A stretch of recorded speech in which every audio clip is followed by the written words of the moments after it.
Before we get into the video, do not forget to like, comment and subscribe.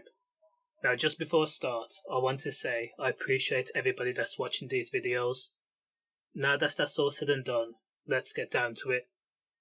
Sometimes it's better to remain single. If your girlfriend or boyfriend is a bellend and an absolute piece of shit, then leave. Pack your bags, get out, jump in your car and go somewhere else.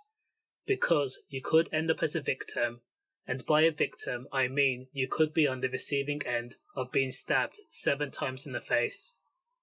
So an overbearing and paranoid man, 45-year-old Stephen Gibbs, stabbed his lottery-winning girlfriend in the face 7 times at their £700,000 home in Barry, South Wales, when she tried to break up with him.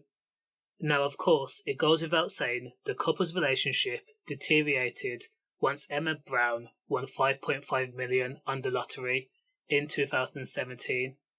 Now the relationship didn't fizzle out because Emma Brown thought she could do better, or she was tired of a partner, or for the fact that she was now rich. It was the fact that Stephen Gibbs wanted to control and monitor the outgoing woman. Once she won the money, Emma Brown had dreams of travelling the world, experiencing different cultures, but Stephen Gibbs was a hermit, and he did not like to travel, and he also did not like the fact that his partner was a social butterfly, or the fact that she was friendly with people, namely a tenant that lived in one of her properties. So Stephen's paranoia showed no limits. Even after the attack, they found out that he had put a tracking device in Emma Brown's car.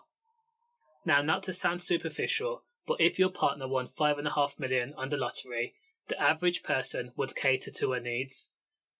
If she wanted to go to Belize or Cancun or Fiji, you would pack the bag, and if she wanted to buy a new house, you would nod your head repeatedly and say sure thing, because the fact is, if her life changes for the better, then yours will too.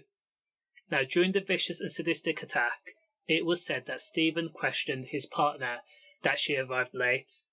All she did was go to the cleaner's house and drop off a card, but Stephen Gibbs tormented her, belittled her, and tried to accuse her of cheating by saying that she went to the male tenant's house, which was not true.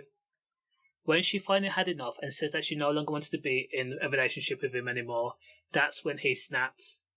Now, during the vicious and sadistic attack, as I said, Stephen Gibbs stabbed his girlfriend 7 times in the face. The scumbag beat her and even choked her. He even broke Emma's nose and arm, and he didn't stop until he left her laying on the ground in a pool of her own blood. He only stopped because he believed he had killed her. Now once he left, he got into the car and called his friend, saying I've done something stupid, and how Emma Brown had cheated on him, which was never proven.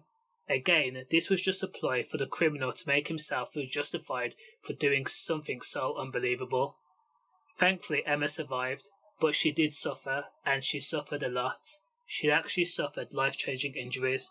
She was left with multiple lacerations, as I've said, and she was essentially left with one eye, and that PTSD comes into effect in a major way.